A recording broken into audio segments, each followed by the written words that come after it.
Welcome into the Bears Squad Show. I'm Joe George, post-game host. Are the Chicago Bears built to go on a run after winning 3 straight games? Hey guys, Taylor Dahl here, host of Making Monsters. And did the Chicago Bears find their run game this last week? And I'm Lauren Cox from Locked On Bears. And maybe the Caleb Williams, Troy Aikman thing is getting a little bit blown out of proportion.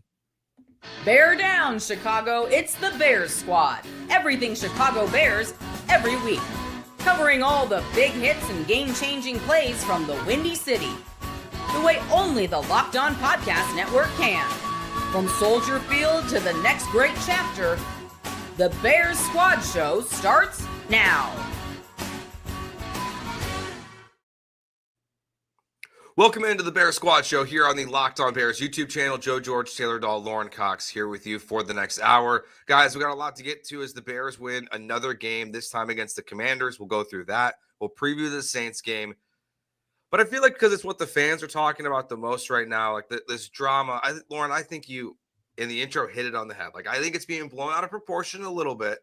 But the Troy Aikman, Caleb Williams stuff that's going on right now, it just seems like that's the focus of it. And my big thing with Caleb as this is playing out is something that Taylor has said before on the show. And I don't want to misquote you, but it's basically just that, like, Caleb Williams is going to be the most talked about quarterback, loved or hated right now in the NFL. He is a topic of conversation, almost like a lightning rod, it feels like, across the NFL, whether you want to be pro Caleb Williams or anti Caleb Williams. But Taylor, as you see kind of this from during the game to where we stand today, the Caleb Williams, Troy Aikman stuff, what are your thoughts on all of it? Yeah, I'd be lying if I said Troy Aikman wasn't annoying me while watching the game on Monday. And I think that most Bears fans would say that. It's not the first time that listening to a commentator, you feel like they're anti your team or anti your quarterback. Other teams go through that too. I see that, especially working in Jacksonville, they say the same thing. They feel that same kind of the vibe on certain game days with certain commentators. And there were moments where I was like, what is he talking about? And it wasn't more so Caleb. It was more so that, like, anything Jaden did was great and anything Caleb did was not. And so that's, I think, was annoying me a little bit. I do think it's turned into a big topic because it's Caleb Williams. And I was listening today, actually, and Darren Orlovsky and Mina Kimes and Stephen A. Smith were talking about this. And they all had kind of similar, like, Mina was like, look, I think Troy was right, but I think Caleb was right. I think Troy was feeling like he was calling the game in fairness and to what he truly thought was happening in that game. And it's okay for Caleb to, or the Bears in general, or Bears fans to kind of be annoyed by that. And then Darren Orlovsky, though, goes on and he was like, okay, but to call a play lucky, the one that's kind of what's going viral with this, whatever, if you think that's the case because it was blown coverage and that's what ended up happening on that play, that's fine. But then treat everybody like that because, and then he called out a certain Baker Mayfield play that happened last week. And instead of saying there was blown coverage on that and Baker makes a play, it was, oh my God, Baker Mayfield's MVP because he's taking advantage of these blown coverages. But Caleb doing that or the Bears doing that is not the same. And so I do think there was a little bit of Troy not being totally fair. But it happens, and it is what it is. That's going to happen. I do think that it's anything with Caleb, though, has extra storylines attached to it right now because it's Caleb Williams. Yeah, I'm with you right there, where I think you isolate any individual moment that Troy called, and I don't find myself feeling like, oh wow, like what a terribly poorly analyzed play. Like, it's definitely like perspectives that you could have on any of those given plays, but it is a little bit more the bigger picture. Like, okay, if you're going to call it that way for them, then call it that way for other people. And I think generally broadcasters in football tend to be consistently positive about everybody for the most part, as to not feel like they're rooting for one team or the other, but just like quarterbacks tend to rave about quarterbacks because that's what they know and that's what they like. And so I think we have this expectation, especially given how it talked about Jaden Daniels, of like, okay, like you're just going to kind of generally heap praise on guys unless they're really, really clearly struggling. And that wasn't necessarily the case in this game in either front. And so I've kind of come around this. At first I was like, no, I didn't really hear a lot of the Troy stuff, but like the more I've kind of gone back through, the more it's like, yeah, okay, when you talk a big picture, I totally see where the discrepancy is. But I think the nitpicking on like some individual plays of like, oh, he said Caleb was slow there. Like, I think you could see Caleb slow on a play here or there. Like, I think he's got some merit to the individual things, but the big picture thing is like, yeah, it wasn't the same level of scrutiny to both sides. Yeah, I think it's a good point because like the one that stood out to me was the big Luther Burden completion in the moment where I was like, I don't really agree with that. Like I know I'm fully gone back and watched. We said Caleb was laid up to the big cross or the bird. I was like, it was it looked like a great throw in the moment. I was like surprised to hear it. I think it's a good point too, where we're just so accustomed to on a national stage, broadcasters typically just are glowing about everyone unless you really deserve to be crushed. And it was definitely not that kind of game for Caleb Williams. We'll talk about what we saw in the game here in a second, but that's where I think the expectation is that it's generally going to be positive. Like if you want to hear like real criticism, typically that's the Manning cast, which obviously wasn't happening. Like Peyton and Eli are ruthless. When they see something wrong, they call it. So like that's typically where we hear it. You don't hear it as much from Troy Aikman as you normally do. So I think it's largely overblown. And then, the whole meeting part of this where it's like Caleb, they missed the meeting, then they tried to reconnect on a meeting, but they didn't do it because Caleb didn't hear back and everything. That to me also feels a little overblown as well. It's, the production meetings are typically done with the entire team or the coach and then select players. Caleb wasn't there for that for whatever reason. They tried to reconnect. It didn't happen. So I also feel like that's overblown. And I think people are making a leap personally that because that meeting was missed, that's why Troy Aikman was extra critical. I think he's just extra critical of Caleb Williams in general. I don't think the meeting aspect of this is necessarily why the broadcast played out the way it did and why Bears fans, I think, are also rightfully upset with what they heard on Monday night. I've just been surprised to see Ben Johnson especially lean into this a little bit. Like I know like when Caleb talked about it, he was asked directly because this has already been blown up to a thing. But like when Ben Johnson more or less volunteered and whatever, I think it was a radio interview with ESPN Chicago or somebody that, his kids were listening to rewatching the game and he heard some of it in the background and maybe wanted the rest of it on mute. Like he poured a little fuel on this fire, I think intentionally in a way that is surprising. And I'm not even necessarily sure it's a bad thing, but I think that's a big part of why it has blown up to be as much as it is. Because usually, like I think under an Eberflus regime or even before that, the Bears would downplay all this, say, no, Troy's great and we love him, and we get he's just doing his job and not a big deal. But when Ben Johnson says, yeah, actually, I noticed a little bit of that, that was a green light for the fan base to get the pitchforks and torches out.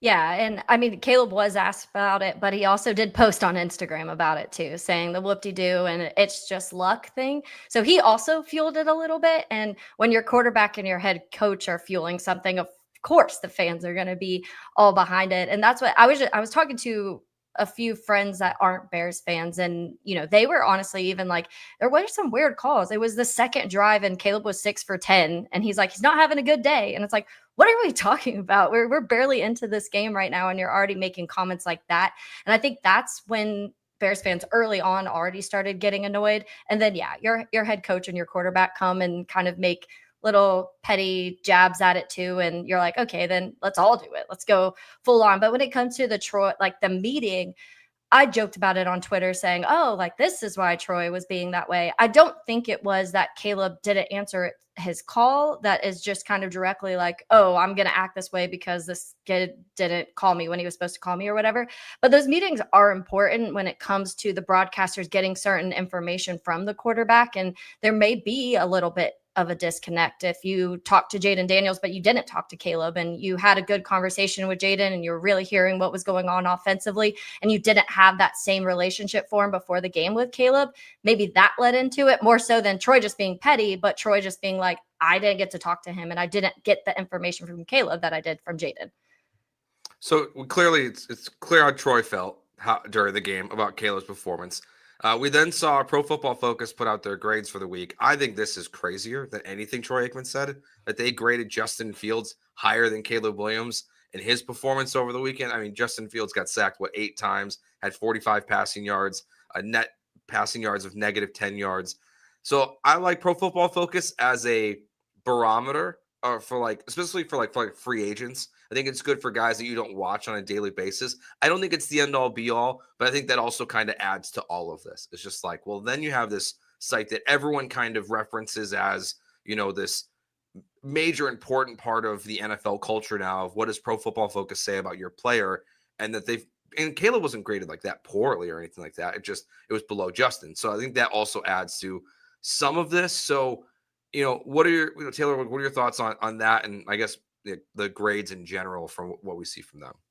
Yeah, I always take PFF or any analytical grades. I think you take those and then you watch the game and you combine those two things together. And there's eye test and then there's like the statistical numbers. And I do think it's the accuracy is somewhere in the middle between that. I saw a lot of PFF guys, Dalton Wasserman for PFF, one of the guys that were kind of explaining to people, this is why he had 6 off target throws and 2 almost picks or 3 almost picks. And so those things went against Caleb Williams' numbers. And I understand that you're going to, those are some of the things that they look into. Like if you're having and we've talked about it before too, the accuracy with Caleb, we know that's a thing. But the interesting part to me is like, okay, well, I feel like then you also have to factor in and give more credit to, okay, if Zacchaeus catches that pass, is it a touchdown? Because it looked like it was going to be, to me, the one that Zacchaeus drops. And then they get called back illegal formation on the Rome touchdown. Those things to me, like if those two things happen, then how much is the grade changing? And so if you're going to factor in all of these other little things like, should have been a pick. It wasn't a pick. Like it didn't get turned over. So why are we grading that so negatively, but not helping him so much on ones where it's drops or penalties getting called back or whatever the case may be? And I saw a lot of people saying, the tendencies, you don't know teams' tendencies. You don't know if the routes were being ran wrong. You aren't accounting for a lot of those little things. And that's why you have to kind of take PFF with a grain of salt sometimes. But it's just weird to me to go and say, and two, I also think eye test wise, I wasn't watching Jaden Daniels in that game and saying Jaden was playing significantly better for an entire game than Caleb Williams. I didn't feel that either. And so I think there were some good throws by Jaden. The couple touchdowns you saw were good throws by Jaden and good decisions by Jaden, but there were also a pick and a fumble where no one even touched him. And so it's kind of weird. And I do think sometimes the PFF grades, you say, this is what they are seeing, and this is why, because they're noticing these off-target throws and whatever the case may be, but the eye test may show you a little bit different things. Yeah, so I guess full disclosure on the front end, I used to work for Pro Football Focus, and I've graded games for Pro Football Focus. So I have a unique perspective on how the grading system works. I don't work there anymore, and a lot of the people I worked with there don't work there anymore either. So I don't have like a personal connection or like any incentive to particularly defend them. But I do think in this case, I'll say I understand where they're at here, where like Fields and Williams are not that far apart in the grades here. Like this is not like a big gulf if they said one had a great game, one had a terrible game. Like I do think we get a little bit caught up in like one was slightly ahead of the other and all of a sudden it's the end of the world. But I think it comes down to a couple different things. One, it's both of those dropped interceptions were pretty bad dropped interceptions throws. They do give Caleb credit for the Rome Odunze touchdown that was overturned. They'll keep the grades for plays that were negated by penalties. Both quarterbacks had had a few drop passes in there. I mean, I think when I look at both of their quarterback passing charting for the game, the main thing is really those 2 dropped interceptions. Caleb Williams or Justin Fields didn't have any what they call turnover worthy throws. None of his incomplete passes were as risky of interceptions, and Caleb got dinged pretty bad for those 2 plays that because of how easy of an interception they would have been had they been caught. Like it wasn't like, oh, the defensive back had to make some diving play to get a hand on it, but like, oh no, it was right in the hands of a linebacker who probably should have caught it, whereas Justin didn't quite have those. And I think some of Caleb Williams' downfield throws in this game were not as like, they grade downfield throws on a continuum of like how impressive they are. You get good credit for a downfield throw in general, but like a really impressive downfield throw gets a bunch of extra credit. And like that throw to Luther Burden is like a lower on the positive scale there of like, it's a good play, but not like a great play. It's just like a good play he gets credit for.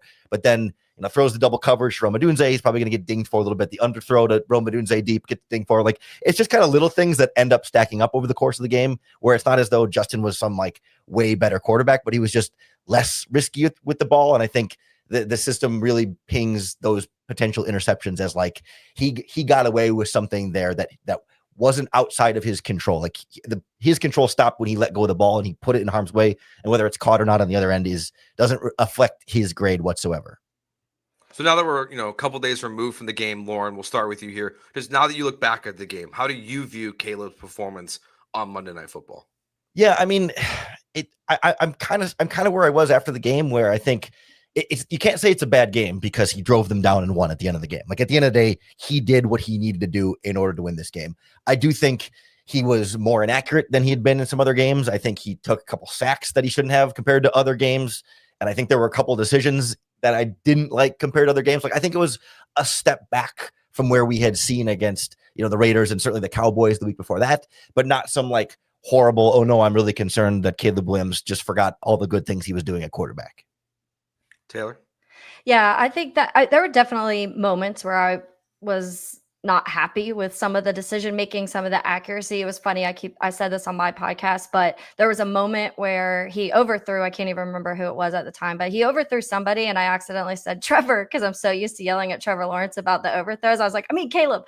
But yeah, there's those moments, but I don't feel like anything changed with me in the sense of I'm worried about Caleb. To me, it was more so, I think that it was a game where it wasn't his best game, but I also think that he did what he needed to do to win it. And that's why I think, not trying to bring back the PFF topic, but I think a lot of people get annoyed with that because they're saying, okay, so you're telling me that someone, like, if you just take all the easy checkdowns for an entire game, you're going to get a better grade than a quarterback that maybe forced some throws he shouldn't make, but they were riskier throws. I want to see my quarterback, some of them were bad and you don't want to see those all the time, but I don't mind that Caleb tries some things and wants to get into double coverage sometimes and make those risky throws, because I do think you see Patrick Mahomes making those throws. You see Josh Allen make those throws, and the good quarterbacks you see taking risks, and that doesn't bother me so much. And then you're talking about, a quarterback having -10 net yards comparably. It just, that's what bothers people. And so I do think that box stats, box score, that's why you say don't go read the box scores, because it's not going to tell you the whole story of anything. But I do think it wasn't his best game of the season, but I still think that I saw some things that I like from Caleb, that I'm seeing, okay, he's making some better decisions in certain moments. Even honestly, the one of the sacks he took, I think it was kind of smart actually, because it kept the clock going and you didn't want to give Washington any time. So people kind of knocked him for that, but I think I want to say it was intentional. And he kind of was saying, hey, let me get down inside and take this sack. The clock's going to keep going. I don't want to give Washington 4 seconds, because we saw what happened last year. And so I think that's where his brain was going for some of the decisions he was making, of just not giving Washington any chances this game to come back and upset the Bears. Yeah, I think he was fine. I think that's, I think you guys nailed it. He was fine in this game. There were throws he missed, there are throws he made. And I think the one play that is getting a lot of revisionist history now is the 3rd and 3 where he scrambled for the first down, but we see Roma Dunze throw his hand up in the air. I'm like, he made the right play there. I think now people are like, well, I want to see Caleb make that big throw there. I'm like, hey, it's 3rd and 3. Get the first down. Like keep the chains moving. Like get your team in position to score a touchdown. Yes, sometimes that big play would be nice, but I think ultimately, that's the one play that I see Bears fans are picking on a little bit too much, in my opinion. Like, he made the right play, guys. Yeah. Like, it would have been a nice touchdown throw, but what if he has the open lane to run for the first down, and then instead he throws it to Roma Dunze and he overthrows it's dropped. It's dropped, or it's 4th down. Like, he made the right play there. So that's the only one that I look back on and I'm like, all right, guys, like, we need to relax a little bit of like what we're seeing from this game and the revisionist history from it. The 4th and 1 bothered me more. And maybe that was play call wise. I don't know. But I just, in a sense of, you needed 1 yard and you're able to run the ball this game and just launching it down the field. I didn't really love that moment. That bothered me more than the 3rd and 3. All right, let's take a break here. When we get back, we'll talk about what Taylor mentioned at the very start of the show, the run game. We'll talk about the pass rush, the best and worst moments a couple of days removed from the Monday night game. We'll get to that next here on the Bears Squad Show. Today's show is brought to you by Mint Mobile. If you're still overpaying for wireless, it's time to say yes to saying no. At Mint Mobile, their favorite word is no. No contracts, no monthly bills, no overages, no hidden fees, no BS. I said yes to making the switch and get premium wireless for just $15 a month. Mint makes it simple. All plans come with high-speed data and unlimited talk and text delivered on the nation's largest 5G network. You can even bring your own phone and keep your same number and contacts. Ready to say yes to saying no? Make the switch at mintmobile.com/LockedOnNFL. That's mintmobile.com/LockedOnNFL. Upfront payment of $45 required, equivalent to $15 a month. Limited time new customer offer for first 3 months only. Speeds may slow above 35 gigabytes on unlimited plan. taxes and fees extra. See Mint Mobile for details. All right, the good and the bad outside of Caleb from the game on Monday night. Taylor, you mentioned the run game. Break it down for me. What'd you say? Yeah, I just feel like, and you want to see it continue. That's the thing. You don't want that to be a fluke game where you're like, okay, they found something and something worked, or maybe Washington was like, hey, they haven't been able to run the ball all year, so let's force them to throw and not worry about the run as much. And so you hope it's not that, and you hope it was more so that they found ways to start to get things going. I noticed a few things. Number one, I read a stat. It was like over 80% 11 personnel in this game. You saw Roma Dunze making some big blocks. You saw DJ Moore making some big blocks. So they had these wide receivers and both tight ends super involved in blocking and adding chip help and getting some things going when it came to the run game. Darnell Wright had a phenomenal game when it came, especially to the run. That right side, I felt like every time it just kind of worked. That's something we talked about a lot of.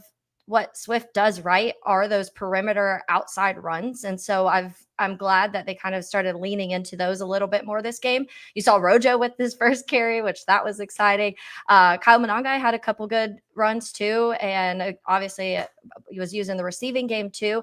I just think it looked good. I want to see that continue. I really want to see that run game and how it was utilized in whatever Ben Johnson did in whatever sense coming into that game continue, because I do think that's going to help Caleb become more and more comfortable in this offense too. And so I saw a lot of good things when it came to it. And there were, whatever, if you want to call it lucky, a blown coverage and Swift getting some of those plays. He still made some really good cuts. His vision was pretty good for the most of the game. And so there was a lot of good positive things from all three backs, I'd say, but especially the scheme too.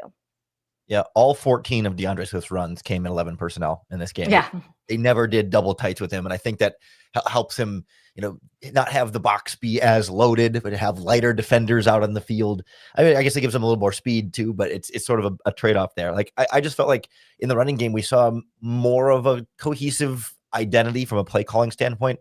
But most of his big runs came on those outside zone stretch runs where you just get to the sideline, make one cut upfield and go. Like, I want to say, of his 14 runs, I think 9 of them, I don't have the number in front of me anymore, were either outside zone or the pin and pull runs, which are all essentially the same read for the running back, just slightly different blocking on there. Like, there were only 5 or so other plays that tried to pound it with him up the middle and really couldn't find much room to run there. But like, they were getting him to the edge, getting him in space, and he looked more decisive to me as well. And I also think the Commanders' defense is generally a slower defense. Their linebackers don't have a lot of wheels, and their safeties aren't the fastest and don't always take the best angles. Their defensive line is a little bit bigger and slower, so that all helped too. But it did feel like the run blocking was better against not a bad run defense, and I think the identity is the kind of thing that should, in theory, sustain and translate beyond just this game. Yeah, I think what from me, like the outside zone runs that we were seeing from them, it's just it goes to what we have been expecting to see from Ben Johnson this year, and that's what you were just talking about, Lauren, is the weaknesses of the Washington Commanders defense. Like, they knew where the weak spots were. That's where I think coming out of the bye, like, we saw some of the genius of what Ben Johnson can be, is like he was able to, during the bye week, having that extra time, really identify where you could attack the Washington Commanders. So it's like, how does that translate to what Taylor was saying to the next game, to the rest of the season? Like, how do you know? Because even like the inside runs that weren't working, you have to do them. Like you have to run in the interior, even if you know it's not going to work. You have to have that threat in some capacity, to just make the defense, know that they can't only focus on outside zone and the pin pull plays that we were seeing in this game. So I thought, the run game was really good. And, obviously DeAndre Swift also had the nice catch and broken tackle for 55-yard touchdown in this game. So probably his best game of the season. I think the question now is, well, also the Commanders game was his best game of the season last year. So like, what does it look like going forward? But it definitely felt like a step in the right direction. Lauren, what's one of the other good things that stood out to you from this game as you look back on it now? Oh, it's got to be the running game on the other side, right? Right, the run defense, the ability to have these guys just in better position to fill the proper gaps in the running play, to tackle better. They had a lot fewer missed tackles in this game. Like, it just felt like they cleaned up some of the fundamentals that they had struggled with, just in terms of like basic freshman high school football of like, yeah, you got to fill this gap on defense, and linebackers got to get in the right hole. Otherwise, the running back's going to have a lot of room to run. And I think some of that helped that Dennis Allen ran a lot more base defense than we had seen all 4 games so far. A lot more of that third linebacker. It was Noah Sewell until he got hurt. And then Jackson, the former practice squad player, filled that role, not Ruben Hippolyte, but it's a strong side linebacker. I guess maybe not the perfect role for him. But yeah, a lot of like 8 and 9 man in the box, extra linebacker stuff that Dennis Allen doesn't typically like to go to. But I think in a game like this, they said, hey, number one rushing offense on the other side. We just got to brace for it. And you trust that your cornerbacks can handle a lot more one-on-ones then without much safety help behind them. And, they beat you a couple times on deep balls, but it wasn't enough to lose the game. So I think it was a instance.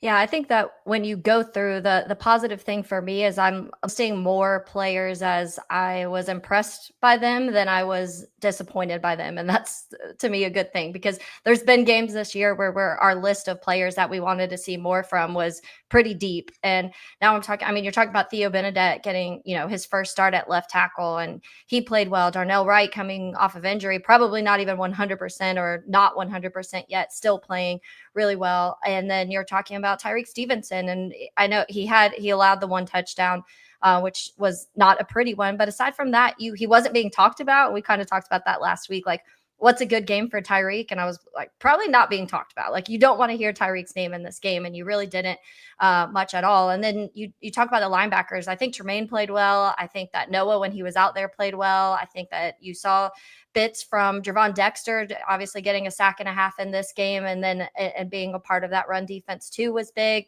Brisker with an interception. You saw Kevin Byard make some big plays. I think that when you go down this list of guys who impacted this game in a positive way, the list is long. And so to me, that's one of the biggest takes that I get out of this game. Is it wasn't like, here's these 3-4 people that changed the game. It was a list of 10 plus guys who made impactful plays that changed the trajectory of how this game could have gone the other way. And I do think the reference last week's show, I think the under hit on how many times they showed the Hail Mary. I think I only saw it once. I think so too, actually. I think it was only like in that transition from the third quarter to the fourth quarter, which was the right moment to show it because it was such a close game. So I'm glad we didn't have to see it a bunch. On the flip side, the negative stuff from this game. I mean, Taylor, you're talking about all the good stuff, the good players we saw, but like, even if you just look at the spray chart for Jaden Daniels, you're like, I think Nashawn Wright's on all those coverages on those big throws that were happening. Yeah. Like, I know we're still waiting for Jalen Johnson to return, but I know we keep kind of hammering on him, but that to me is just the biggest negative of all of it. Like, even Kyler didn't look great at times, but it's his first game since January of last year. Yeah. So plenty of time for, Kyler's going to figure it out. I'm not concerned. He'll probably look much better this week against the Saints. So that to me is the biggest of, like, I was hoping for a little bit better coming out of the bye from Wright, but that might be a lot to ask. Yeah, I mean, I think he had like 8 targets, and the next closest defender was like 4. I mean, it was very. Oh, they were picking on him.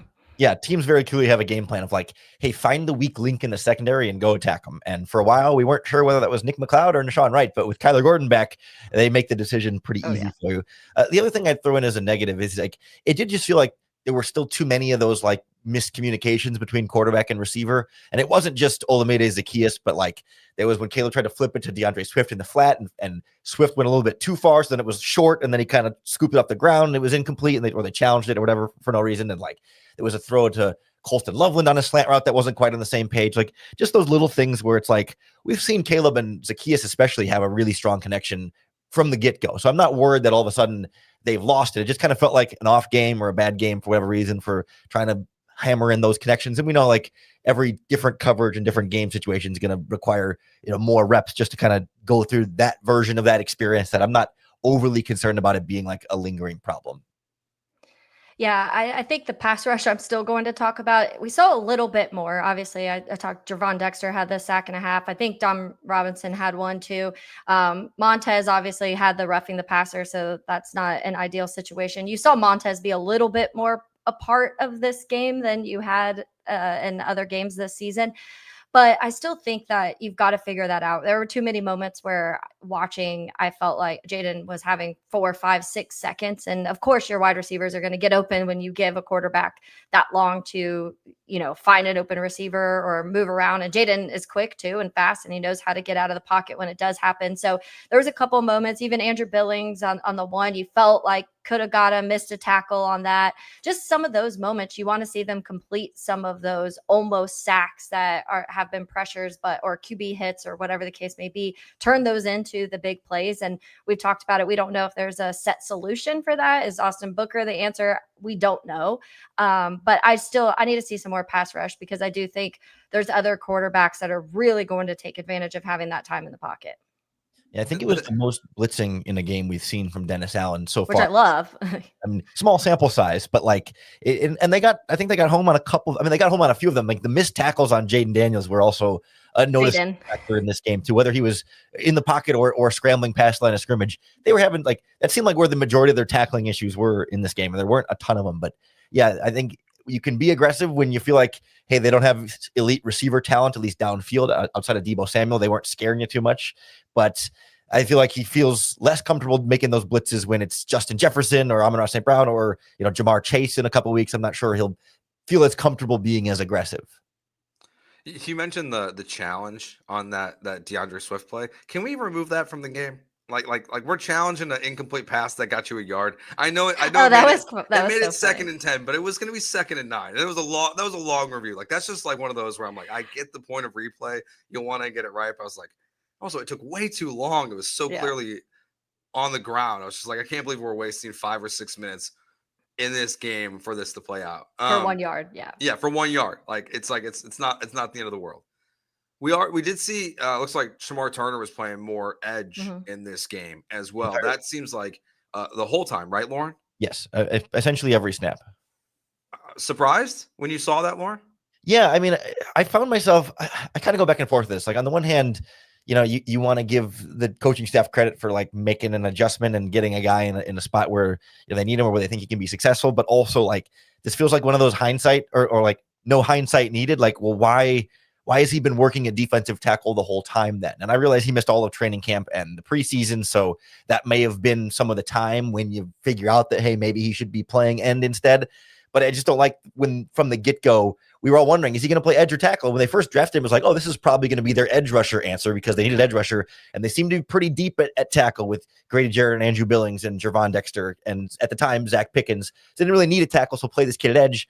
They play him at tackle. And since then, you've lost Zach Pickens on purpose and Grady Jarrett's injured. And they still said, you know what? We're better off with this guy playing defensive end. It's like, well, why did it take this long to figure out that was what was going to be best either for him or for the team? Because it doesn't seem like anything else has changed in a way. It wasn't like they had a bunch of injuries at defensive end and said, oh, we got to slide him out there. It was much more elective. Like, hey, this is what we prefer based on either how he's playing or how the team is playing elsewhere. Yeah, it's interesting that it took into this long, but I'm not mad at it. I'm not mad that they're making adjustments because they're saying ABC isn't working, so let's figure something out. One of the things with Shamar Turner and why they drafted him is he was one of the few college football players in the last decade to play over 200 snaps at every single position on the defensive line. So you have a guy that can do that. And if things aren't working that you thought coming in were going to work, like Austin Booker getting hurt, I know that obviously happened earlier. So maybe they thought they could make it. And then when he wasn't playing and things kind of were not working when it comes to the pass rush, they were obviously expecting more from Dio. And so maybe that kind of led them to being like, okay, let's figure something out because we need a player out there that can make some plays. And that's why they shifted.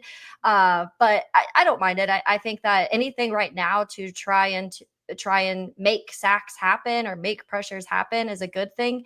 And we went over it last week of there's no solid answer of if you do this, you're going to get more pass rush. That's the Bears just don't have the players for that right now. So getting a young guy out there and kind of hoping that the experience he does have at that position, if it brings you anything, is a positive. And that's something I guess Dennis Allen was like, we've got to figure out this. And that's why the blitzes were the way they were too. He wanted to get that pass rush going somehow.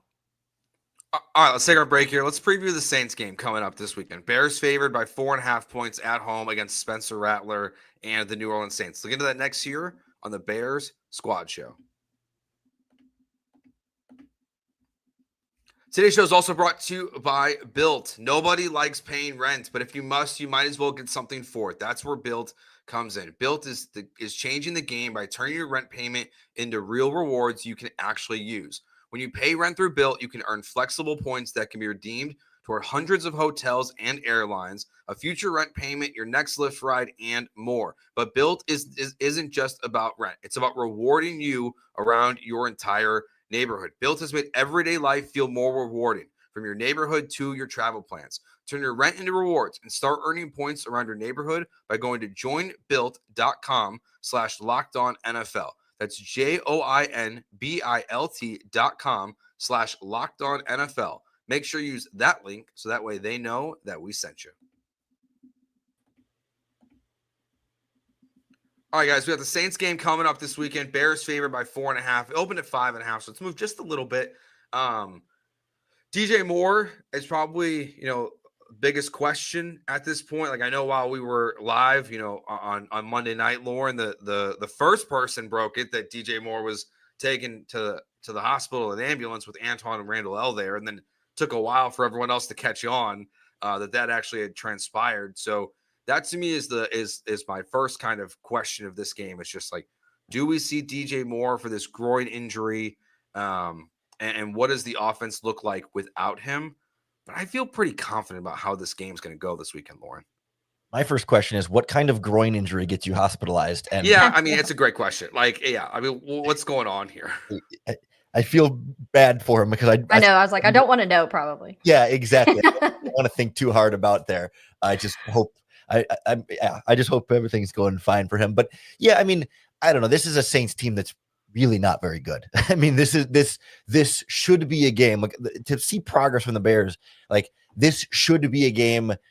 You need to, I don't know if dominate's too strong of a word, but like firmly control from start to finish. Like, I think we saw progress from the Raiders game to the Commanders game in terms of, like, Raiders, you played a mediocre team close and won. Commanders, you played a good team close and won. And so if you're on that same trajectory, if you play another bad team, you should dominate them. Like, if you play the Saints close and win, that still feels like a little bit of a step back. Like, I don't want to see them play down to a lesser opponent here that, like, hasn't had very good quarterback play. The defense has been, they've had some ups and downs there, but they've been kind of blown out in a lot of first halves. They start out really slow, then they struggle to climb back in. And we've seen the Bears start out fast, but then slow down. And so, like, this would be the opportunity for, the Saints to try and find some ways to climb back in when they haven't before. And I think the Bears need to start fast and then actually, like, sustain that and enjoy a big lead, kind of like a little bit more like the Cowboys game, where it's like you pull ahead for a while and maybe they make some late noise, but the final score makes it look closer than it ever actually was. Yeah, I feel like if you want to talk about culture changing and things really changing in Chicago, and people keep using that trap game, that term on Twitter and on national shows, but if the Bears really are turning the page of coaching wise, being, Ben Johnson's the guy, and we talk a lot about Ben Johnson, but and Dennis Allen, but giving credit to Rochar and what he's done, even Bieniemy recently, what he's done, Al Harris, what he's done without Jalen Johnson and without Kyler for the beginning of those games. There, even the assistant coaches, I feel like, have made such an impact individually for a lot of these players that we've just kind of been waiting to see where their ceiling is. And I don't think we've seen the ceiling for a lot of these guys yet when it comes to Rome, when it comes to Caleb, when it comes to Kyler and some of those guys. But I do think that this game should be one where you win, and it doesn't feel like last week felt with Washington. It shouldn't be that type of game. It should be the Bears coming in and kind of, they set the tone. You're at home and you dictate the tone for the entire game. That's how it should be, because I do think that on paper, overall, I think that the Bears roster is better. I think that Ben Johnson, obviously being the play caller and the way that he's been able to do things is better. And I think Dennis Allen having the familiarity with the Saints gives you a little bit of an advantage too. He knows a lot of those guys on the defense. He knows their tendencies. He knows how to take advantage of those sort of things. So I'm sure that's going to be a lot of the conversation in the meeting rooms. And then look, Spencer Rattler has an arm. His arm's incredible. Like some of the things he can do downfield when it comes to his arm strength and that type of stuff is great. But he has a lot of things that you could take advantage of, and he has the flaws that you could really pick at. And this defense has a lot of takeaways this season. So just continue that. Get the ball a couple times like you've been able to do this year, and let Caleb kind of just hopefully the run game. I think that's going to be the thing I want to see continue. If the run game can look like what it did this last year, I do think it could be a pretty easy game for the Bears. If not, you put a little bit more on Caleb, but I think at this point, Caleb can handle it. Can I just say, is this the first time in NFL history when there's a trap game with a 1-win team on the other side? Like the Saints are the trap for the 1-win Ravens. Yeah. Like both of these teams have 1 win. I realize Ravens are a real scarier team for sure than the Saints, but it's just funny. It's like, yeah, the Ravens still got to prove that they're not the trap game for the Bengals on the other side with Joe Flacco. Like, yeah, it gets easier from there.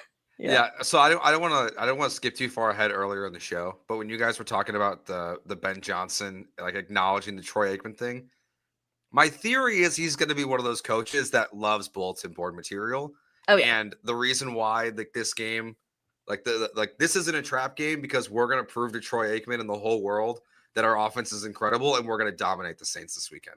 Like, that's just like the vibe that I get from him, that he's going to use every little thing to make sure that a game like this against the Saints is not a trap game. Like, I'm sure Ben Johnson is going to go into a quarterback meeting this week and remind Caleb Williams that at one point Spencer Rattler was a starter at Oklahoma instead of him. Now, Caleb took the job eventually, but it just feels like that kind of coach that uses every single little thing he can as motivation, the firing of Dennis Allen, all of that. So I think they're going to crush them this weekend personally. I don't think the Saints are very good. My biggest thing we've talked about is with Deshaun Wright. Because if I'm the Saints, I'm telling Spencer Rattler, who does have a good arm, to throw to Chris Olave as much as possible if Wright is on him. Like, that to me is the other part of this game where it's like, that's the Bears' weakness, and that's where I think the Saints are going to, again, just like the Commanders, try to expose them this weekend. Yeah, I agree with you on the Ben Johnson thing. It's funny because I just feel like I think he's in the meeting rooms this weekend. It was like, Troy just said you guys were lucky to win that game. Like, let's show him what lucky looks like. And that's a Dan Campbell vibe. Like, he's been around Dan Campbell. Dan Campbell uses the biting the kneecaps and all of these things. He's that guy to use the bulletin board material to motivate his players. And that's definitely, you can tell the vibe that Ben Johnson has, even if it's not directly, even if he's not walking up to Caleb and saying like, hey, Troy trashed you this whole game. Did you hear it? He's making these comments on these shows, knowing that some of the players are going to hear these things and it's going to circulate, and using that as fire, I think, is some of the things. But yeah, I think any team right now is looking at the Bears and saying they have 2 really good safeties. Tyreek's playing well. They have some good linebackers. They don't really have pass rush, and Deshaun Wright you can totally take advantage of, and you could pick on him the way they picked on Tyreek Stevenson the last couple years. And that in those moments you get a couple explosive plays, and look what happened last week. Like, 3 big plays from Jaden Daniels turned into 2 touchdowns for them. And that's what I think teams are going to try and do. So you do have to try and find some way to negate that. I think the only way really is to try and create some sort of pass rush. That's the only way to me, is get in Spencer Rattler's head as much as possible. And to your point earlier, Taylor, like last week against the Patriots, Spencer Rattler had some really impressive downfield throws. I think only 2 of them ended up being complete, but all 4 of them were really good catchable balls that he put up, 20 plus yards downfield behind coverage, where it's like, okay, the Saints aren't a good enough team to really burn you enough on those, where you're like, they're not going to beat you that way, but like they're going to scare you that way, where you're like, oh man, like they'll get 1 or 2 and you'll dodge a bullet or 2 there too. And you're like, oh wow, yeah, Rattler can take this deep, and you can't just, jump on the first move and risk being burned by a double move. Like, you do have to respect the downfield throw enough to, to actually play it, but I don't think it'll be effective enough, consistently enough for them to beat you with it. Yeah, we've seen Shaheed, the wide receiver that wears number 22, which I think is still strange. He's been a big play guy for years for them, and very sporadically. Like, he will occasionally just like take the top off and have big plays for the Saints, whether it's with Rattler or Carr previously. Like, he has those moments in the game. So now DJ Moore at this moment is listed as questionable. I mean, again, going back to Monday night, it's wild. Yeah. Like in an ambulance at a hospital, to questionable. Like, I feel like I'm okay with assuming he's not going to play this weekend. It'd be nice if he does, but if he doesn't play this weekend, Lauren, like, what do you want to see with, the wide receiver room and kind of how they fill those gaps if DJ Moore is out this weekend? Yeah, I mean, it feels like when they drafted Luther Burden, it was a skill set and a scouting report that was very similar to DJ Moore's. I mean, not 1-to-1, but like a similar mold or style of player. So it feels like this is a great opportunity to kind of, I don't want to say unleash Luther Burden, but more so like give him the big boy role and see how he does. Like, I know with Zacchaeus struggling, everyone was saying, well, just take Zacchaeus out and put Luther Burden in his snaps. And I'm not sure like that's a great 1-to-1 replacement comparison there. Like, yes, it's in the slot more, which you can do with Luther Burden, but like, Zacchaeus has always been that like quick hitting underneath kind of guy with where like precise timing and placement and stuff. And that's where the miscommunication becomes important. And that's not necessarily where Luther Burden's strength is right now. But if you can just find ways to get him the ball in some of the different creative ways that Ben Johnson's done with DJ Moore, jet sweeps, maybe even put him in the backfield. I mean, maybe that's too much of a step for this game right away, but like, I think there's a lot more they can do with Luther Burden. And a team like the Saints is the kind of game where you can afford to ask him to maybe do more than you might normally trust him to do, because you have the margin of error to get by if Burden does make some mistake or isn't as precise in what you need him to be. Like, you can get away with it this week, so you might as well kind of work through those problems now in whatever the safest version of a regular season game is this week. Yeah, I see a lot more Luther Burden this week, and I see a lot more, I maybe not a lot, but I see more of the 2 tight end sets that we talked about in the beginning. It was a lot of 11 personnel. I still think because of the way the run game worked with that, then you're going to still want to utilize that. And I know Luther Burden was kind of knocked coming into the draft about the blocking ability of things, and not really his ability, but more so wanting to be able to be the guy that just blocks, the wide receiver who does that. But when I've done any of the podcasts I've done on Luther Burden, everyone said that's honestly one of the more underrated parts of his game. When he was asked to do that, he was able to do it successfully. So you still have a guy that can. We talk a lot about, DJ stepping up and doing it last week, and Rome made some really big blocks last week. But I do think that's a big part in what Ben Johnson, how he got the run game going. So you want to see that. But you also want to see what we've been talking about, and both using both Cole Kmet and obviously Colston Loveland. You want to see more of that. And I think that was the offensive pass interference. That was another crap call. But those are the moments that if that him barely touching the defender actually turns into a big play, then those you may have seen in some more of that, and you just really didn't. I'd expect more of that this week, just because I think that he's going to want to mix things up a little bit. If DJ's not there, obviously, if DJ's there, that kind of changes what you're having anybody do. But it's been fun seeing some of the wide receivers in the backfield. That DJ got one in the backfield. I think Luther did too.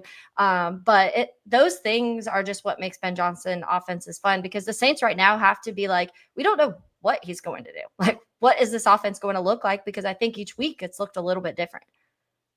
Yeah, I think even like to your point about Burden blocking, like think back to the preseason when he was putting guys, 3 yards off the line of scrimmage. So like, I'm actually surprised we haven't seen more of that in the regular season, just because those were such big, impactful blocks in the preseason. Like, he showed then that he can be out there and contribute, because DJ Moore deserves a lot of the credit for the swift plays that were happening. He was blocking his ass off in this game on Monday night. So if he's not out there, like someone, whether it's Rome or Burden's gonna have to step up, or Zacchaeus. I don't have as high as expectations for blocking from him as the other guys, but we'll wait and see what happens on Sunday. We'll give our score predictions at the very end of the show, but when we get back, let's take a look at what's coming up for the Bears after this, because they've won 3 straight games.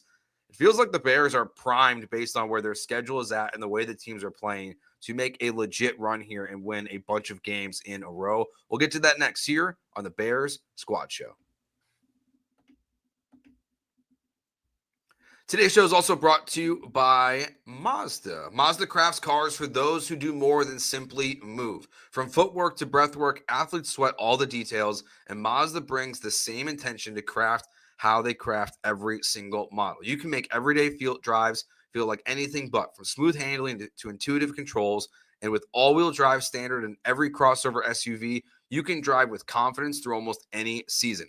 Like our players, we sweat every detail, because when you make every move count, impossible becomes irrelevant. Mazda, move and be moved. All right, so the schedule is not super challenging coming up here. You've got the Saints game this weekend, which we just went over. They're favored by 4.5 points. And you play the Baltimore Ravens, who Lamar Jackson, it sounds like he's going to be back versus the Commanders this week, and then a quick turnaround from, I think, from Thursday to Sunday, or it's a quick turnaround for him as well. So I'm curious to see what it's going to look like when you play the Ravens, but assuming Lamar's back at that one, then you play Joe Flacco, still weird to say, and the Cincinnati Bengals, and then you play Jackson Dart and Cam Scatteraboo and the New York Giants. So the Bears have a bunch of, feels like, really winnable games coming up here over the next handful of weeks. I mean, Lauren, where do you at this moment feel like this Bears team's going to be in 4 weeks, assuming they can stay healthy? Yeah, I mean, it's easy to like, pencil in a win there, pencil in a win there, pencil in a win, and then you're on 6 wins in a row or whatever.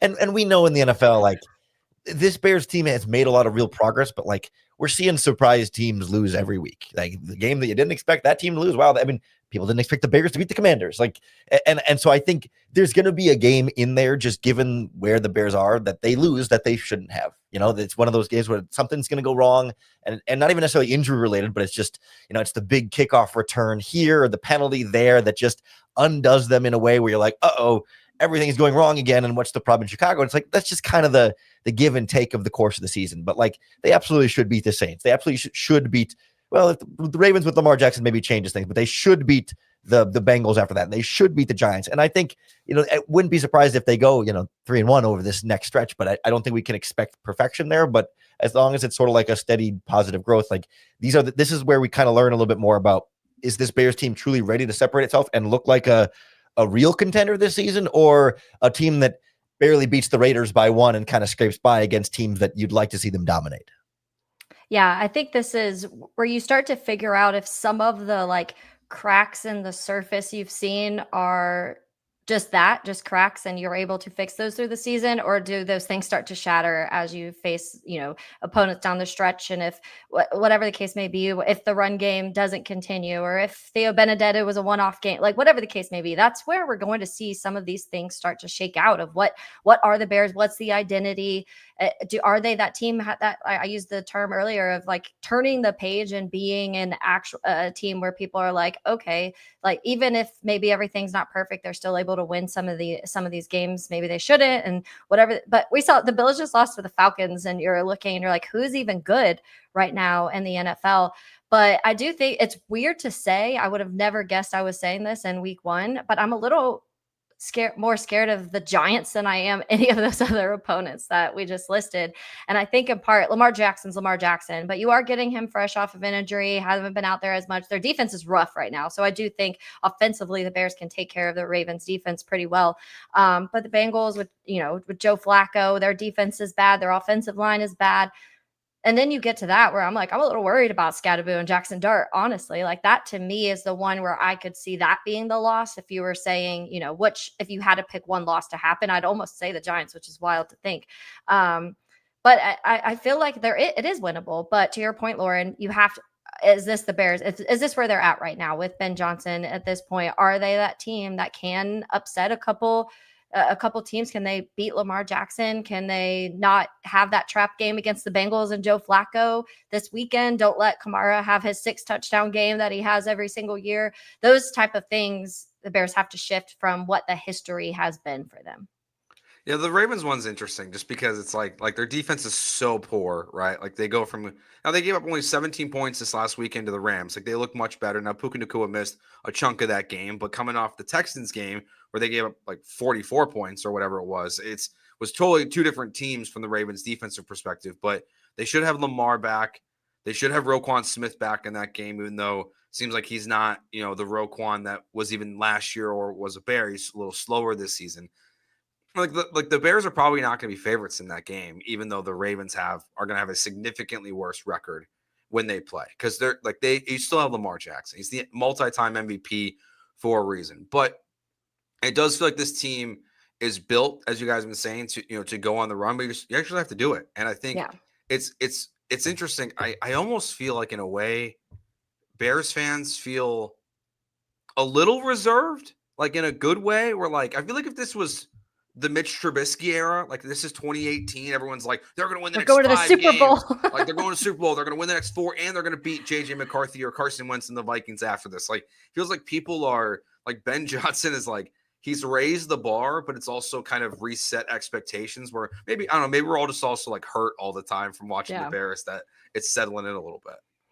Yeah, I mean, I think it's sort of this test of like, they improved some of their biggest weaknesses against the Commanders coming out of the bye week. And it's like, okay, is this being held together by Scotch tape, or is this like glued together and like firmly solved there? And I think that's where I could see the hype building. Like if they blow out the Saints on Sunday, in some relatively impressive fashion, say it's like 27-3 or throw out a number, then I can see Bears fans start to say, oh, okay, like now we're beating the Vikings, and now we're going to win the next 5 games in a row. But I think there's still a feeling of like, okay, it took a game-winning field goal against the Commanders. it took a game-saving field goal block against the Raiders. Like there's still this trepidation of like, we still got to like see this really fully come into picture here. Like the last 2 games, they've forced 2 punts on defense. Like got to see a little bit more proof before people start really running away with it. Taylor? Yeah, I think the same thing. I think it's just the history of being traumatized so much. I mean, you started last year with 4-2. You were a 4-2 team in the beginning of last year. Granted, it was a very different vibe because you were already screaming to fire Shane Waldron, and Eberflus's time was ticking, and there was a lot of other things happening. But I still do think it's in your mind, and I do feel like until I don't even know if a dominant win this week would totally change that. I think it would be like, okay, we're beating the bad teams, and like you beat the Dallas Cowboys pretty good, and you beat the Saints pretty good, and Washington, who everyone has as a top 10 team, and Jaden Daniels as a top 5 quarterback, you were able to beat them, even though it took a last second field goal to happen. I still think it might take until like week 8-9 before, and like that record at that point for Bears fans to be like, okay, maybe this is real. Maybe we're actually a well-coached, not the best team in the NFL, but you're winning games, and that you have a coach and a quarterback now who can lead you into these fourth quarter wins. And I saw the tweet. This is the craziest one probably I've read of any Bears tweet. 18 of the last 20, they've scored on 18 of the last 20 drives. Like they've scored points on 18 of their last 20 drives. That's insane. Like last year, I don't know if it was like 3 of 20 that they would score on last year. And so things like that, there's too many positives to be like totally like upset at all, but there's too many historical moments for Bears fans to just be like, we've done it. We finally made it.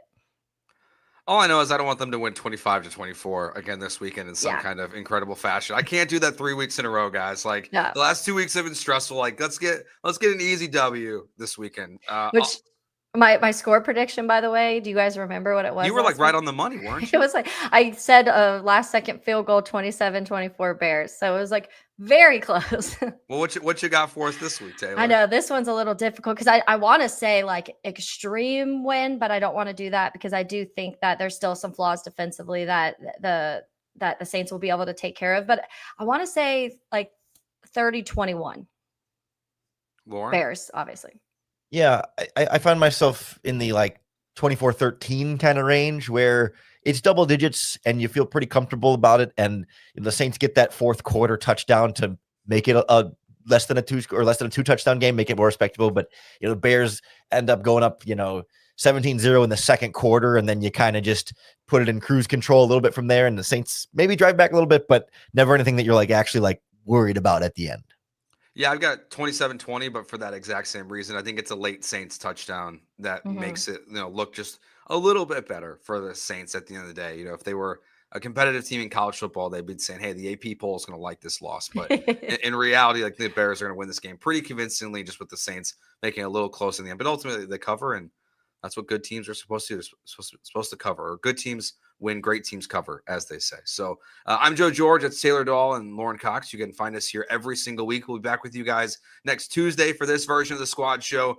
Myself, Lauren, and Adam Sager will be with you guys on Sunday as soon as the game wraps up. And make sure you check out Monday through Friday, Lauren's Locked On Bears podcast right here on the Locked On Bears YouTube channel. Thank you all for watching. We will talk to you next week. Go Bears. Talk to you then.